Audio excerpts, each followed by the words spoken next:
Friends, இந்த வீடியோவில் வந்து நேற்று பார்த்த மக்களின் புரட்சி வந்து இருக்குல்ல, அதோட கண்டினியூஷன் தான் வந்து இந்த வீடியோ. மருது சகோதரர்லேருந்து ஸ்டார்ட் பண்ணுவோம். மருது சகோதரர்கள் வந்து யாரோட மகன்கள் அப்படின்னா வந்து பொன்னாத்தாள் மூக்கையா பழனியப்பன் இவர்களோட மகன்கள் தான் மருது சகோதரர்கள் அப்படிங்கிறாங்க. இதில் வந்து மருது சகோதரர்களே 2 பேர் இருக்காங்க. ஒன்று பெரிய மருது, சின்ன மருதுன்னு இருக்காங்க. பெரிய மருதுக்கு வந்து வெள்ளை மருதுங்கிற பேர் கூட வந்து இருக்குது. இளைய மருது தான் வந்து சின்ன மருது அப்படிங்கிறாங்க. சின்ன மருதுக்கு வந்து இன்னொரு பேர் வந்து இருக்குது, மருது பாண்டியன்னு சொல்லுவாங்க. சிவகங்கையின் சிங்கம்னு கூட வந்து சின்ன மருதை தான் வந்து சொல்லுவாங்க. முத்து ஒடுகனாரோட பீரியடு வந்து என்ன 1750 டு 1772. ஏன்னா 1772 காளையார் கோயில் போர்னு வந்து நடக்கும். அதில் வந்து ஆங்கில படைகளும் ஆற்காடு நவாப் படைகளும் வந்து யார் முத்து ஒடுகநாதரை வந்து அந்த போரில் வந்து கொன்றுவாங்க அப்படிங்கிற மாதிரி பார்த்துருந்தோம். அந்த இடைப்பட்ட பீரியடில் தான் வந்து என்ன அப்படின்னா யார் வேலு நாச்சியார் வந்து அவங்களோட குழந்தை வெள்ளச்சி நாச்சியார் அழைச்சிக்கிட்டு திண்டுக்கல் பக்கத்தில் விருபாட்சிக்கு போயிடுவாங்க. கோபால நாயக்கரோட பாதுகாப்பில் வந்து 8 ஆண்டுகள் வந்து இருப்பாங்க அப்படின்னு பார்த்தோம். அந்த கேப்பில் தான் வந்து மருதுபாண்டியர் வந்து அரசராக பொறுப்பேற்பாங்க. அவருக்கு ஆலோசகராக வந்து வெள்ளை மருது வந்து பெரிய மருது தான் வந்து அரசராகவும், அவருக்கு ஆலோசகராக வந்து சின்ன மருது வந்து மருதுபாண்டியன் சிவகங்கையின் சிங்கம்லாம் சொல்லுவோம்ல, அவர் வந்து ஆலோசகராகவும் இருப்பார் அப்படின்னு வந்து சொல்லியிருக்காங்க. அடுத்து வந்து சிவகங்கையின் சிங்கம் யாருன்னு சொன்னால் சின்ன மருது சொன்னேன். அவருக்கு வந்து மருதுபாண்டியனுங்கிற இன்னொரு பேர் கூட இருக்குது அப்படின்னு பார்த்தோம். இந்த முதலுக்கான காரணங்கள்லாம் தேவையில்லை, நமக்கு வந்து ஆல்ரெடி தெரியும். ஏன்னா கட்டபொம்மன் இறப்பிற்கு பிறகு வந்து அவங்களோட சகோதரர்கள் வந்து ஊமைத்துறையும் வந்து செவத்தையாவும் வந்தோன்னா அவங்க தப்பித்து போகிறதுக்கு வந்து இவங்க தான் மருதுபாண்டியர்கள் தான் வந்து உதவி பண்ணியிருப்பாங்க. அப்படிங்கிறதுனால ஆங்கிலேயர்களோட கவனம் வந்து மருதுபாண்டியர்கள் மேலே வந்து பதிஞ்சிரும். அப்புறம் வந்து அவங்கள வந்து எதிர்க்க ஆரம்பிச்சிருவாங்க. தென்னிந்திய கிளர்ச்சி வந்து ரொம்ப முக்கியம் பார்த்துங்க. பிப்ரவரி 1801 கட்டபொம்மன் சகோதரர்களான ஊமைத்துறையும் செவத்தையாவும் பாளையங்கோட்டை சிறையிலேருந்து தப்பித்து கமுதியை வந்தடைந்தனர் அப்படிங்கிறாங்க. அங்கேருந்து அவங்களோட தலைநகர் வந்து சிறுவயலுக்கு வந்து போனாங்களாம். அவர்களை வந்து சின்ன மருது தான் வந்து அழைத்து சென்றார். ஏன்னா இவங்களுக்கு ஹெல்ப் பண்ணுறதெல்லாம் வந்து மருது சகோதரர்கள் தான். அப்படிங்கிறதுனால தான் ஆங்கிலேயர்கள் வந்து மருது சகோதரர்களையும் எதிர்க்க ஆரம்பித்தாங்க அப்படின்னு வந்து சொல்லுவாங்க. ஃபஸ்ட்டு வந்து அவங்க ஊமைத்துறை வந்து ஃபஸ்ட்டு கமுதிக்கு வராங்க. கமுதியிலேருந்து சிறுவயலுக்கு போகிறாங்க. அப்புறம் வந்து பாஞ்சாலங்குறிச்சியில் கோட்டையை வந்து புனரமைக்கிறாங்க. அப்போ தான் வந்து என்னென்னா ஆங்கில படைகளை வந்து அவங்கள வந்து கோட்டைக்கு வந்து அழைச்சிட்டு போயிட்டு அவங்கள கைது செய்கிறாங்க. கட்டபொம்மன் சகோதரர்கள் மீண்டும் பாஞ்சாலங்குறிச்சியில் இருக்க கோட்டையை வந்து புனரமைத்தனர் அப்படிங்கிறாங்க. ஏப்ரலில் கேலின் மெக்காலி தலைமையில் வந்து ஆங்கில படைகள் மீண்டும் கோட்டையை கைப்பற்றி தன் வசப்படுத்தியது அப்படிங்கிறாங்க. கர்னல் அக்னியூ மற்றும் கர்னல் இன்ஸ் ஆகியோர் வந்து மரு சகோதரர்களுக்கு எதிராக வந்து படை நடத்தி சென்ற நேம் நோட் பண்ணிக்கோங்க. யார் யார் அப்படின்னா வந்து கர்னல் அக்னியூ மற்றும் வந்து கர்னல் இன்ஸ் ஆகியோர் தான் வந்து அந்த மருது சகோதரர்களுக்கு எதிராக வந்து ஒரு படையை நடத்தி சென்றாங்க அப்படிங்கிறாங்க. இந்த பாளையக்காரர் போர் வந்து அதற்கு முன் நடந்த போர்களை விடவும் வந்து மிகவும் பெரிய அளவில் வந்து நடைபெற்றது அப்படிங்கிறாங்க. சிவகங்கையின் மருது சகோதரர்கள் திண்டுக்கல்லின் கோபால நாயக்கர் இடத்த வந்து பார்த்துக்குங்க. மருது சகோதரர்கள் வந்து சிவகங்கை, கோபால நாயக்கர் வந்து திண்டுக்கல், கேரளவர்மன் வந்து மலபார், கிருஷ்ணப்ப நாயக்காரும் துண்டாஜியும் வந்தோன்னா மைசூர்னு சொல்கிறாங்க. ஆகியோர் அடங்கிய கூட்டமைப்பால் வந்து போர் தொடங்கப்பட்டது அப்படிங்கிறாங்க. இந்த கூட்டமைப்புக்கு எதிராக தான் ஆங்கிலேயர் வந்து போரை அறிவித்தனர். இந்த திருச்சிராப்பள்ளி பிரகடனம் வந்து நல்லா பார்த்துக்கோங்க, ரொம்ப முக்கியம். 1801 அந்த ஜூன் 1801 மருது சகோதரர்கள் வந்து திருச்சிராப்பள்ளி பிரகடனம் என்று அழைக்கப்பட்ட சுதந்திர பிரகடனம் ஒன்றை வந்து வெளியிட்டனர். திருச்சிராப்பள்ளி பிரகடனம்னா வந்து சுதந்திர பிரகடனம்ங்கிறாங்க. இது எப்போ வெளியிட்டிருக்காங்கன்னா ஜூன் 1801. 1801 பிரகடனமே ஆங்கிலேயருக்கு எதிராக இந்தியர்களை ஒன்று சேர்க்கும் முதல் அழைப்பாக இருந்தது அப்படிங்கிறாங்க. இந்த அறிவிப்பு வந்துன்னா ஒரு நகல் வந்து ஆற்காடு நவாபின் அரண்மனையான திருச்சி கோட்டை சுவரிலும் மற்றொரு நகல் வந்து ஸ்ரீரங்கம் வைஷ்ணவ கோயில் சுவரிலும் வந்து ஒட்டப்பட்டது அப்படின்னு கூற்றுகளை கேட்க வாய்ப்பு இருக்குது. ஃபஸ்ட்டு வந்து ஒரு நாள் இந்த திருச்சிராப்பள்ளி பேரறிக்கை வந்து 2 இது இருக்குது. 2 இடத்துல வந்து அதோட இதை ஒட்டியிருக்காங்கன்னு சொல்கிறாங்க. அந்த பிரகடனத்தை ஒன்று நவாபின் அரண்மனையான திருச்சி கோட்டையிலும், இன்னொன்று வந்து ஸ்ரீரங்கம் வைஷ்ணவ கோயிலையும் வந்து ஒட்டியிருக்காங்க அப்படின்னு வந்து சொல்கிறாங்க. சின்ன மருது வந்து ஆங்கில படைகளுக்கு சவாலாக கிட்டத்தட்ட வந்து 20,000 வீரர்களை வந்து திரட்டினார் அப்படிங்கிறாங்க. ஆனால் ஆங்கில படைகளுக்கு மேலும் வலுவூட்ட வங்காளம், இலங்கை, மலாயா போன்ற இடங்களிலிருந்து படைகள் வந்து வரவழைக்கப்பட்டன. புதுக்கோட்டை, எட்டயபுரம் மற்றும் தஞ்சாவூர் மன்னர்களும் வந்து ஆங்கிலேயர்களுக்கு ஆதரவு அளித்தனர்.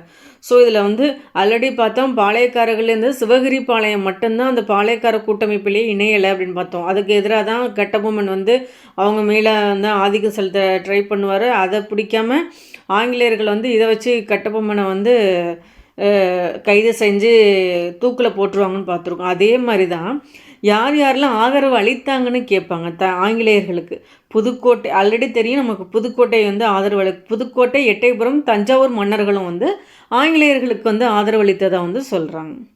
ஆங்கிலேயர்களின் பிரித்தாளும் கொள்கை இந்த பாளையக்காரர்களின் படைகளிலிருந்து பிளவை ஏற்படுத்தியது அப்படிங்க.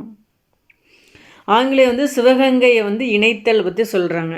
1801 சிவகங்கையை வந்து ஆங்கிலேயர் இணைத்து கொண்டனர். 1801 அக்டோபர் 24 மருது சகோதரர்கள் ராமநாதபுரம் மாவட்டத்தில் உள்ள திருப்பத்தூர் கோட்டை கேட்டிருக்காங்க. எந்த கோட்டையில் வந்து இவங்களை வந்து தூக்கில் இட்டிருக்காங்க அப்படின்னா வந்து அக்டோபர் 24, 1801 திருப்பத்தூர் கோட்டையில். இதே 1801 நவம்பர் 16 வந்து ஊமைய சவத்தை கட்டபொம்மனோட சகோதரர்கள் இருக்காங்களா, அவங்கள எங்கே தூக்கில் போட்டிருக்காங்கன்னா பாஞ்சாலங்குறிச்சியிலே வந்து தூக்கில் போட்டிருக்காங்க. மேலும் 73 கிளர்ச்சியாளர்கள் வந்து மலேயாவின் பினாங்கிற்கு வந்து நாடு கடத்தப்பட்டனர் அப்படின்னு சொல்கிறாங்க. இந்த பினாங்கு தீவை வந்து என்னன்னு சொல்கிறாங்கன்னா வேல்ஸ் இளவரச தீவு அப்படின்னு வந்து அழைக்கிறாங்க. ஸோ வந்து சிவசுப்பிரமணியம் பிள்ளையையும் 1799 நவம்பர் 13 வந்து தூக்கிலிட்டாங்க. நவம்பரில் செப்டம்பர் 13 நமக்கு இந்த லெசனில் வந்து டேட் சொல்லலை. மேபி 10th 11th 12th வந்து இந்த புக் அண்ட் இந்த டாப்பிக்கில் வந்து டேட் சொல்லியிருந்தாங்க. சிவசுப்பிரமணியம் அவரை வந்து செப்டம்பர் 13, 1799 வந்து நாகலாபுரத்தில் வந்து தூக்கிலிட்டாங்க. இதே கட்டபொம்மனை வந்து கயத்தாறு என்னும் இடத்தில் 1799 அக்டோபர் 17 வந்து தூக்கிலிட்டாங்க. அடுத்து யார்? மருது சகோதரர்கள். மருது சகோதரர்கள் இருந்து எப்போ அப்படின்னா 1801 அக்டோபர் 24 திருப்பத்தூர் கோட்டையிலேருந்து தூக்கிலிட்டாங்க. அடுத்து செவத்தையா ஊமைத்துறை வந்து கட்டபொம்மனோட சகோதரர்கள் எங்கே தூக்கிலிட்டாங்கன்னா பாஞ்சாலங்குறிச்சியில் வந்து 1701 நவம்பர் 16. டேஸும் முக்கியம், எந்த இடத்துல தூக்கிலிட்டாங்கன்னு ரொம்ப முக்கியம் பார்த்துக்குங்க. ஏன்னா இதை பொறுத்துகளை வந்து கேட்டிருந்தாங்க. எந்த தீவை வந்துன்னா வேல்ஸ் இளவரச தீவு அப்படிங்கிறாங்கன்னா பினாங்கு தீவை தான் வந்து அது வந்து மலேயாவில் வந்து இருக்குது அப்படிங்கிறாங்க. 1801 கிளர்ச்சி ஆங்கில ஆவணங்களில் வந்து இரண்டாவது பாளையக்காரர் போர் என்று கூறப்பட்டாலும் தென்னிந்திய புரட்சி வந்து தமிழக வரலாற்றிலிருந்து ஒரு அடையாளமாகவே இருக்கிறது. ஸோ வந்து இந்த இரண்டாம் பாளையக்காரர் போர் அப்படிங்கிறாங்க. இதை 1800 to 1801 வந்து மருதுபாண்டியர்கள் இவங்களாம் சேர்ந்து பண்ணாங்களே அதை தான் வந்து சொல்கிறாங்க. 1801 ஜூலை 31 செய்து கொள்ளப்பட்ட கர்நாடக உடன்படிக்கையின்படி தமிழ்நாட்டின் மீது ஆங்கிலேயர் வந்து நேரடி கட்டுப்பாட்டை வந்து பெற்றனர். இதன் மூலம் வந்து பாளையக்காரர் முறை வந்து நீக்கப்பட்டது. ஸோ பாளையக்காரர் முறை எப்போ நீக்கியிருக்காங்க அப்படின்னா 1801 ஜூலை 31. ஸோ 1801 ஜூன்னா வந்து இந்த திருச்சிராப்பள்ளி பிரகடனம். இதே 1801 ஜூலை 31 வந்து பாளையக்காரர் முறை வந்து நீக்கப்பட்டது. எந்த உடன்படிக்கைனா கர்நாடக உடன்படிக்கை. தீரன் சின்னமலை வந்து பார்த்துங்க. தீரன் சின்னமலைனா வந்து இவர் வந்து ஈரோடு மாவட்டத்தில் வந்து சென்னிமலை அருகில் உள்ள மேலப்பாளையத்தில் வந்து இவர் வந்து பிறந்திருக்காரு அப்படிங்கிறாங்க. இவரோட தீரன் சின்னமலைக்கான இயற்பெயர் என்ன அப்படின்னா வந்து தீர்த்தகிரி அப்படிங்கிறாங்க. இவர் எந்த பாளையக்காரர்னா கொங்கு நாட்டு பாளையக்காரர். இப்போ கூட நம்ம வந்து கொங்கு மண்டலம் அப்படின்லாம் நம்ம படிப்போம்ல. ஸோ வந்து இவர் வந்து கொங்கு நாட்டு பாளையக்காரர் அப்படிங்கிறாங்க. ஃபர்ஸ்ட் வந்து கொங்கு நாடுனா என்ன அப்படின்னா எந்தெந்த மாவட்டங்கள்லாம் வருது அப்படி பாருங்க. சேலம் வருது, கோயம்புத்தூர் வருது, கரூர், திண்டுக்கல் பகுதிகள். சேலம், கோயம்புத்தூர், கரூர் மற்றும் திண்டுக்கல் பகுதிகளை உள்ளடக்கிய பகுதி தான் வந்து ஒரு கொங்கு மண்டல பகுதி அப்படின்னு வந்து சொல்கிறாங்க. மதுரை வந்து நாயக்க அரசின் ஒரு பகுதியாக வந்து உருவாக்கப்பட்டிருந்தது.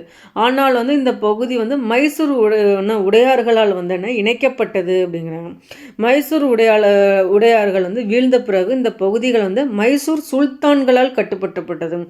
ஸோ வந்துன்னா ஃபர்ஸ்ட் உடையார் இருந்திருக்காங்க, அதுக்கப்புறம் வந்து சுல்தான்களால் கட்டுப்படுத்தப்பட்டது அப்படிங்கிறாங்க. 3 மற்றும் 4 மைசூர் போர்களுக்கு அப்புறம் கொங்கு நாடு முழுவதும் வந்து ஆங்கிலேயர் வசமாக மாறியது அப்படின்னு. இதில் நம்ம தெரிஞ்சுக்க வேண்டியது தீரன் சின்னமலை வந்து அவருடைய இயற்பெயர் வந்து தீர்த்தகிரி. அவர் வந்து மேலப்பாளையத்திலேருந்து பிறந்திருக்காரு. அடுத்து வந்து இவர் வந்து ஒரு கொங்கு நாட்டு பாளையக்காரர். அதுதான் நம்ம இன்ன வரையும் பார்த்ததில் வந்து முக்கியமான விஷயம். தீரன் சின்னமலை வந்து பிரெஞ்சு இராணுவத்தின் நவீன போர் முறையை வந்து பயிற்சி வந்து பெற்றிருந்தார் அப்படிங்கிறாங்க. ஸோ வந்து ஆங்கில படை எதிர்க்கிறாங்க அப்படிங்கையில் அவங்களுக்கு வந்து யார் சப்போர்ட் பண்ணுவாங்க? கண்டிப்பாக ஃப்ரெஞ்சு வந்து சப்போர்ட் பண்ணுவாங்க. ஸோ வந்து தீரன் சின்னமலை வந்து என்ன பண்ணியிருக்காருன்னா, ஃப்ரெஞ்சு இராணுவத்தின் நவீன போர் முறையை வந்து பயிற்சி முறையில் பெற்றிருக்காரு அப்படிங்கிறாங்க. இவர் வந்து திப்பு சுல்தான் பக்கம் இருந்து ஆங்கிலேயர்களுக்கு எதிராக போராடி வெற்றி பெற்றார் அப்படிங்கிறாங்க. திப்பு சுல்தான் இறந்த பிறகு இவர் வந்து ஓடா நிலையில் தங்கி ஆங்கிலேயரை தொடர்ந்து எதிர்த்து போராட அங்கே ஒரு கோட்டையை வந்து கட்டியிருக்காரு. எந்த இடத்துல கட்டியிருக்காரு? ஓடா நிலை என்ற இடத்துல தான் ஒரு கோட்டையை வந்து கட்டியிருக்காரு அப்படிங்கிறாங்க. 1800 வந்து கோயம்புத்தூரில் இருந்து ஆங்கிலேயரை தாக்க அவர் மராத்தியர் மற்றும் மருது சகோதரர்களின் உதவியை வந்து பெற முயன்றார் அப்படிங்கிறாங்க. ஆக்சுவலி திப்பு சுல்தானே வந்து ஒரு மராத்தியர் தான். யார்? ஹைதர் அலி வந்து இருக்கார்ல,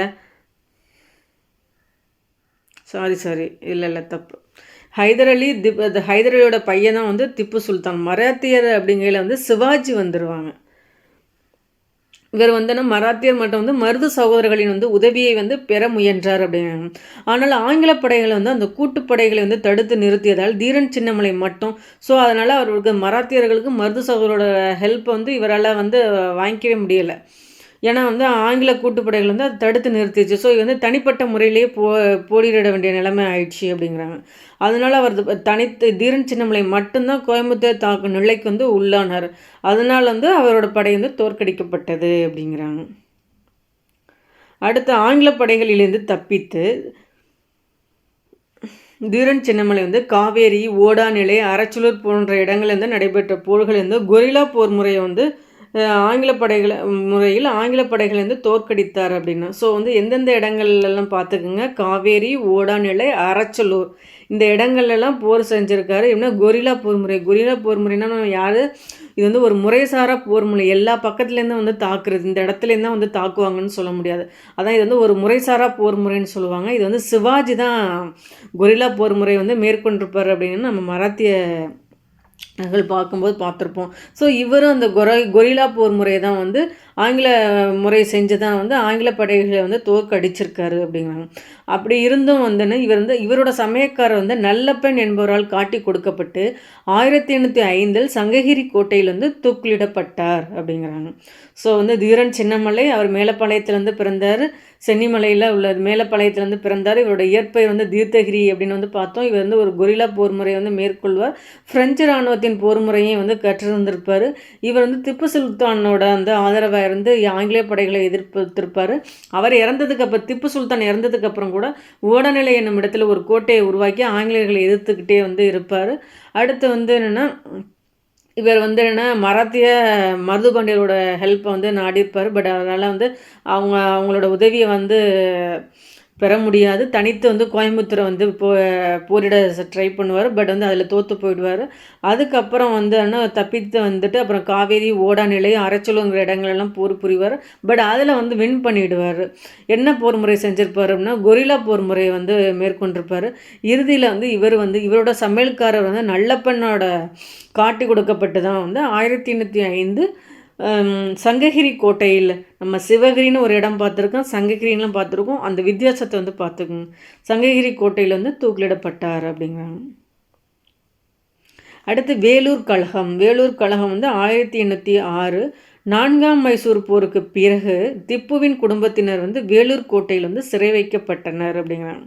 ஸோ எதுக்கப்புறம் 4ஆம் மைசூர் போருக்கு அப்புறம் வந்து வேலூர் கோட்டையில் தான் வந்து சிறை வச்சுருக்காங்க. மைசூரின் வந்து ஹைதர் அலி,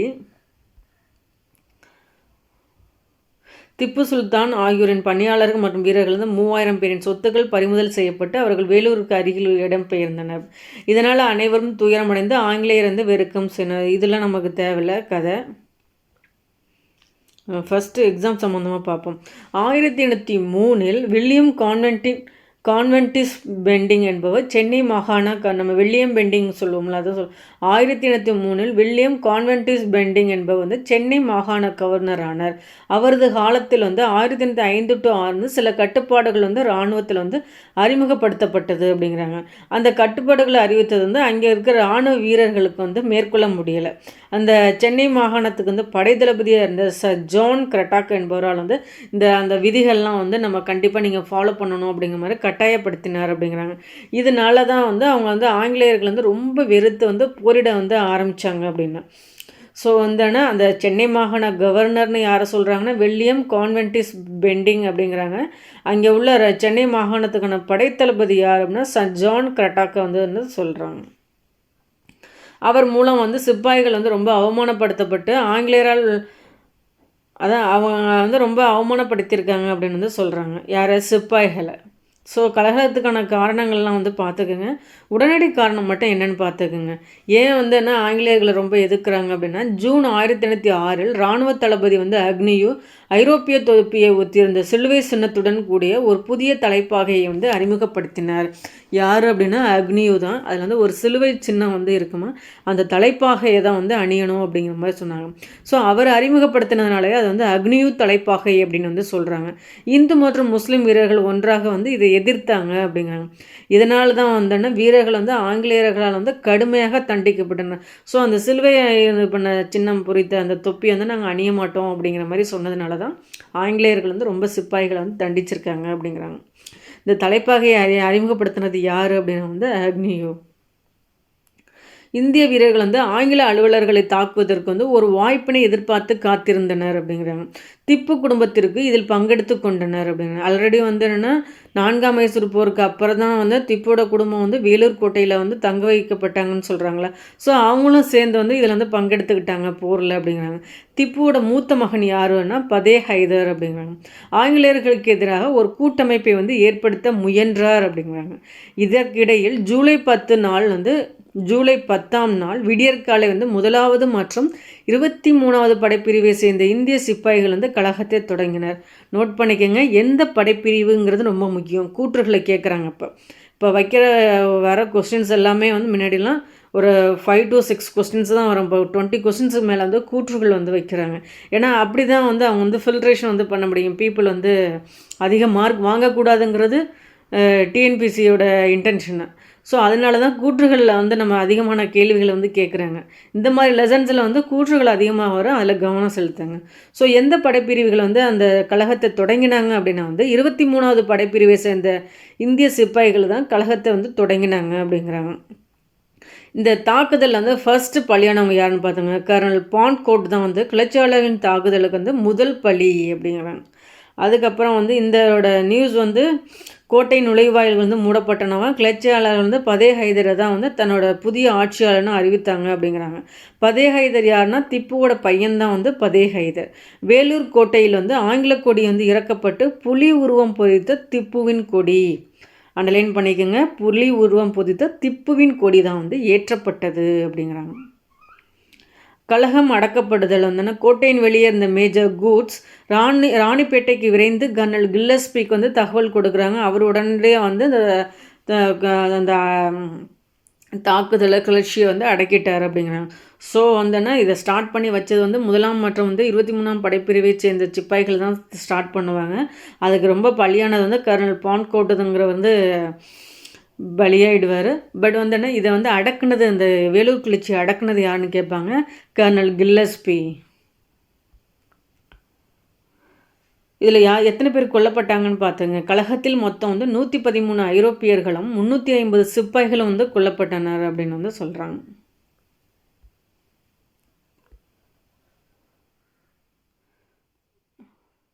1806 நடந்த வந்து வேலூர் கழகத்தை வந்து 1857 நடைபெற்ற முதல் இந்திய சுதந்திர போரின் முன்னோடியான வி.டி. சவார்கர் என்ற வரலாற்று ஆசிரியர் வந்து குறிப்பிடுகிறார் அப்படிங்கிறாங்க. இது கேட்கலாம், பார்த்துக்கணும். பெரும்புரட்சி வந்து 1857. இந்தியாவில் வந்து ஆங்கிலேயர்களை அச்சுறுத்தும் வகையில் நடைபெற்ற ஆரம்பகால கழகங்கள் வந்து வெற்றி பெறவில்லை. எனவே அது வந்து 1857ஆம் ஆண்டு புரட்சிக்கு வந்து வழிகோலியது அப்படிங்கிறாங்க. இப்போ பார்க்க போகிறது வந்து 1857 நடந்த புரட்சி வந்து எந்தெந்த இடத்துலலாம் வந்து நடந்துச்சு அப்படின்னு. மெயினாக வந்து வாரிசிலப்பு கொள்கை, துணைப்படை திட்டம் மற்றும் பல கட்டுப்பாடுகள்னால் வந்து மக்கள்கிட்ட வந்து ரொம்ப அதிருப்தி வந்து வந்திருக்கும். அதனால் அப்படிங்கிற மாதிரி சொல்கிறாங்க. இது வந்து பார்த்துக்குங்க. அதில் வந்து உடனடி காரணம் வந்து என்ன, இந்த கொழுப்பு தடவப்பட்ட தோட்டாக்கள் வந்து இருக்குல்ல, அதுதான் மெயினான ரீசன். ஏன்னா இந்துக்கள் வந்து என்ன, அந்த விலங்குகள் பசுக்கும் பன்றியோட கொழுப்பும் வந்து அந்த தோட்டாவில் வந்து அந்த உரையில் வந்து இருக்குமா, அதை கடித்து இழுக்கிறதுக்கு வந்து நம்ம இராணுவ படைப்பிரிவுக்கு வந்து அது வந்து ஒரு பாவமாக நினைப்பாங்க. ஏன்னா வந்துன்னா இந்துக்கள் வந்து பசுவை தெய்வம்னு நினைக்கிறாங்க. பன்றியை வந்து முஸ்லீம்களுக்கு வந்து பிடிக்காது அப்படிம்பாங்க. ஸோ அது தடவுன கொழுப்பை வந்து அதை வச்சு அந்த இதை எடுக்கிறது தோட்டாவை இது பண்ணுறது வந்து ரொம்ப கஷ்டமாக இருந்துச்சு அப்படின்னு சொல்கிறாங்க. கொழுப்பு தடவப்பட்ட தோட்டாக்கள் புரட்சிக்கு அடிப்படை மற்றும் உடனடி காரணம். எந்த புரட்சிக்கு? 1857 நடந்த புரட்சிக்கு. இதே வந்து என்ன, வேலூர் கழகத்துக்கு வந்து என்ன அப்படின்னா அந்த தலைப்பாகை, அக்னியை அறிமுகப்படுத்திய தலைப்பாகை தான் வந்து அவங்களுக்கு பிடிக்கல இங்கே உள்ள சிப்பாய்களுக்கு. அதன் மூலம் கிளர்ச்சி ஆரம்பிச்சிச்சு அப்படின்னு டிஃபென்ஸோட பார்த்துக்குங்க. 1857 மார்ச் 29ஆம் நாள் பராக்பூரில் கொல்கத்தா அருகில் உள்ள வங்காள படைப்பிரிவை சேர்ந்த மகள் பாண்டே என்ற இளம் சிப்பாய் வந்து கொழுப்பு தடவப்பட்ட துப்பாக்கியை பயன்படுத்த மறுத்து தனது உயர் அதிகாரியை வந்து சுட்டு கொன்றார். எந்த டேட் பார்த்துங்க? 1857 மார்ச் 29. அவர் கைது செய்யப்பட்டு பின் தூக்கிலிடப்பட்டார் அப்படிங்கிறாங்க. இந்த நியூஸ் வந்து பல சிப்பாய்களுக்கு வந்து புரட்சியில் ஈடுபட வந்து காரணமாக இருந்துச்சு அப்படிங்கிறாங்க. ஃபர்ஸ்ட்டு 1857 மே 10ஆம் நாள் மீரட்டில் வந்து 3ஆம் குதிரைப்படையைச் சேர்ந்த சிப்பாய்கள் சிறைச்சாலை ஃபஸ்ட்டு இது வந்து எப்போ ஃபஸ்ட்டு மங்கள் பாண்டே இதை ஸ்டார்ட் பண்ணி வச்சார்? மார்ச் 29. இதே 1857 வந்து மே 10ஆம் நாள் வந்து மீரட்டில் வந்து 3ஆம் குதிரைப்படையை சேர்ந்த சிப்பாய்கள் வந்து சிறைச்சாலையை உடைத்து தங்களின் சக படை வீரர்களை வந்து விடுவித்தனதன் மூலம் புரட்சி வந்து வெளிப்படையாக தெரிஞ்சிச்சு அப்படிங்கிறாங்க. உடனே 11வது மற்றும் 20வது உள்ளூர் காலாட்படையினரும் இதை இணைந்தனர் அப்படிங்கிறாங்க. ஃபர்ஸ்ட்டு வந்து மீரட்டில் தான் இதை ஸ்டார்ட் பண்ணி வைக்கிறாங்க. எங்கே அப்படின்னா 3ஆம் குதிரைப்படை சிப்பாய்கள். நோட் பண்ணிக்கோங்க, இதை வந்து கேட்பாங்க. அடுத்து வந்து என்னென்னா காலாட்படை. ஃபஸ்ட்டு வந்து குதிரைப்படையில் வந்து 3ஆம் குதிரைப்படையை சேர்ந்த சிப்பாய்களை ஸ்டார்ட் பண்ணி வைக்கிறாங்க மே 10 மீரட்டில். இவங்களோட வந்து 11வது மற்றும் வந்து 20வது உள்ளூர் காலாட்படைகள் வந்து இணைந்தனர் அப்படிங்கிறாங்க. சிலர் ஆங்கில அலுவலர்களை வந்து கொலை செய்தவருடன் டெல்லிக்கு வந்து விரைந்தனர். மீரட்லேருந்து டெல்லிக்கு வந்து போகிறாங்க. டெல்லிக்கு வந்த மீரட் சிப்பாய்கள் மே 11ஆம் நாள் 2ஆம் பகதூர் ஷாவை வந்து இந்தியாவின் பேரரசராக வந்து அறிவித்தனர். முகலாயர்களை வந்து கடைசி அரசர் யாரை சொல்லுவாங்க அப்படின்னா 2ஆம் பகதூர் ஷாவை தான் வந்து சொல்லுவாங்க. ஸோ அவரை தான் வந்து இந்தியாவின் பேரரசராக வந்து இந்த சிப்பாய்கள் வந்து அறிவித்திருக்காங்க அப்படிங்கிறாங்க மே 11ஆம் நாள். அதன் மூலம் டெல்லி பெரும் புரட்சி மையமாகவும் பகதூர் ஷா தன் அடையாளமாகவும் வந்து விளங்கினார் அப்படிங்கிறாங்க. ஃபஸ்ட்டு மங்கள் பாண்டே வந்து 1857 மார்ச் 29 ஆரம்பித்து வச்சாங்க. மீரட்டில் தான் வந்து இந்த புரட்சி வந்துன்னா அங்கே உள்ள குதிரைப்படை வீரர்கள் மூலம் வந்து சிப்பாய்கள் மூலம் வந்து ஸ்டார்ட் பண்ணாங்க மீரட்லேருந்து அவங்க வந்து டெல்லியை நோக்கி போகிறாங்க. எப்படி? மே 11 போகிறாங்க. அவங்க யாரை பேரரசராக அறிவிக்கிறாங்க அப்படின்னா 2ஆம் பகதூர் ஷாவை வந்து அறிவிக்கிறாங்க. இப்போ அந்த புரட்சி தான் சொல்கிறாங்க. மத்திய இந்தியாவில் வந்து ஒரு புரட்சி வந்து ஜான்சி ராணி லக்ஷ்மிபாய் அவர்களால் வந்து வழிநடத்தப்பட்டது அப்படிங்கிறாங்க. ஸோ இதை வந்து வந்துன்னா இந்தியாவின் மாபெரும் தேசபக்தர்கள் வந்து ஜான்சி ராணி லக்ஷ்மிபாய் வந்து ஒருவர் அப்படிங்கிறாங்க. சர் ஹக்ரோஸ் வந்து ஜான்சியை வந்து ஆக்கிரமித்தார். ஜான்சிலேருந்து தப்பியது ராணி லக்ஷ்மிபாய் குவாலியரில் படையை தலைமையேற்று வழிநடத்திய தாந்தியா துபையுடன் வந்து இணைந்தார் அப்படிங்கிறாங்க. ஆனால் ஆங்கில படை வந்து குவாலியரையும் கைப்பற்றியது எப்போ அப்படின்னா ஜூன் 1858 போரில் வந்து ஜான்சி ராணி வந்து கொல்லப்பட்டார் அப்படிங்கிறாங்க. ஸோ அது ஜான்சி ராணியும் தாந்தியா துபையும் சேர்ந்து தான் குவாலியரில் வந்து போர் புரிஞ்சுக்கிட்டு இருந்தாங்க. பட் வந்து போரோட முடிவில் வந்து ஜான்சி ராணி வந்து இறந்துறாங்க. இவர் வந்து தாந்தியா துபை வந்து கைது செய்யப்பட்டு தூக்கிலிடப்பட்டார் அப்படிங்கிறாங்க. ஆங்கில வரலாற்று ஆசிரியர்கள் வந்து 1857 புரட்சியில் கலந்து கொண்ட தலைவர்களில் மிக துணிச்சலான யாரை சொல்கிறாங்கன்னா ஜான்சி ராணி லக்ஷ்மிபாயை தான் வந்து சொல்கிறாங்க. கவர்னர் ஜெனரல் வந்து கானிங் பிரபு வந்து புரட்சி அடக்க வந்து உடனடியாக நடவடிக்கை எடுத்தார் அப்படின்னா. ஸோ இதுலேருந்து நம்ம என்ன தெரிஞ்சுக்கணும் அப்படின்னா வந்து 1857 நடந்த புரட்சியின் போது கவர்னர் ஜெனரலாக இருந்தது யார் அப்படின்னா வந்து கானிங் பிரபு அப்படின்னா. ஜான்சி ராணிக்கு எப்படி அந்த ஹக்ரோஸ் வந்து அடக்குனாங்களோ ஜான்சியை வந்து உள்ள கிளர்ச்சியை, அதே மாதிரி வந்து டெல்லியில் வந்து பாருங்கள் 1857 செப்டம்பர் 20 படைத்தளபதி நிக்கல்சனால் டெல்லி மீண்டும் கைப்பற்றப்பட்டது. 1857 மே 11 தான் 2ஆம் பகதூர் ஷாவை வந்து பேரரசாக அறிவிச்சிருப்பாங்க. எப்போ? மே 11. செப்டம்பர் 20 மறுபடியும் வந்து டெல்லி அவங்களுக்கு கைவசம் வந்துருச்சு. யாருக்கு? ஆங்கிலேயர்களுக்கு. யார் மூலம் பார்த்துங்க? நிக்கல்சனால் வந்து டெல்லி மீண்டும் வந்து கைப்பற்றப்பட்டது.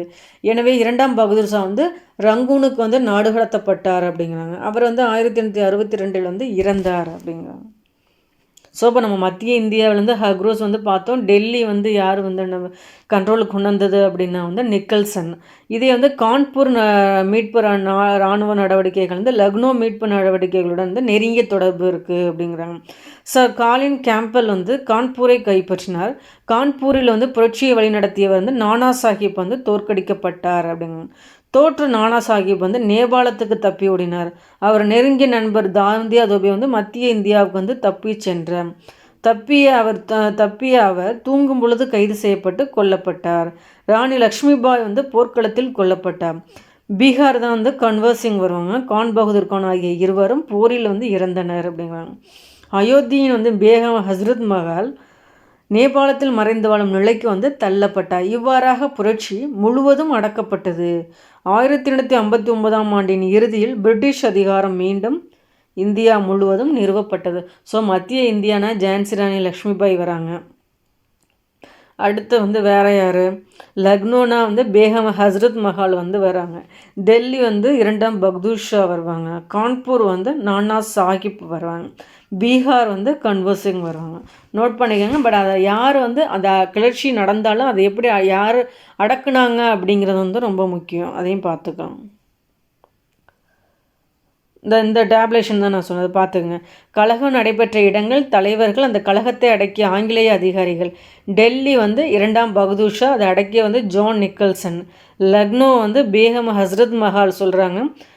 ஹென்ரி லாரன்ஸ் தான் அங்கே உள்ள கழகத்தை வந்து அடக்கியிருக்காரு. கான்பூர் வந்து நானா சாஹிப், கழகத்தை அடக்கியவர் சர் காலின் கேம்பல்.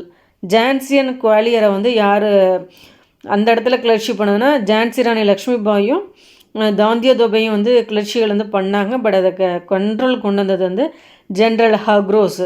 பரைலி வந்துன்னா Khan Bahadur Khan, sir Colin Campbell தான் வந்து கழகத்தை வந்து கட்டுக்குள்ளே வந்து கொண்டு வந்திருக்காங்க. பீகார் வந்து கன்வர் சிங் வந்து கட்டுக்குள் கொண்டு வந்தது வில்லியம் வந்து டைலர்.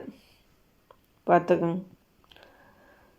1858ஆம் ஆண்டு விக்டோரியா மகாராணி வந்து பேரறிக்கை வந்து 1858 நவம்பர் 1 வரும். பார்த்துங்க. விக்டோரியா மகாராணியின் பேரறிக்கை மூலம் இந்தியாவின் நிர்வாகம் வந்து கிழக்கிந்திய கம்பெனியிடமிருந்து ஆங்கில அரசுக்கு வந்து மாற்றப்பட்டது. இது ஒரு கேள்வி. பார்த்துங்க.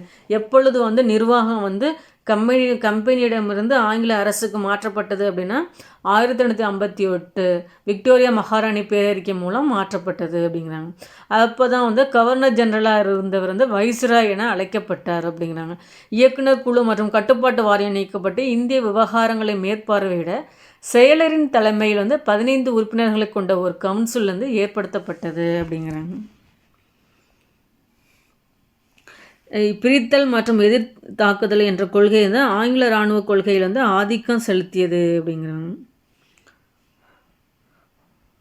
வி.டி. சவர்கர் நம்ம பார்த்துருக்கோம். முதல் இந்திய சுதந்திர போர் என்ற தனது நூலில் வந்து 1857ஆம் ஆண்டு நடந்த பெரும் புரட்சி வந்து ஒரு திட்டமிடப்பட்ட தேசிய சுதந்திர போர் என விவரிக்கிறார் அப்படின்னு வந்து சொல்கிறாங்க.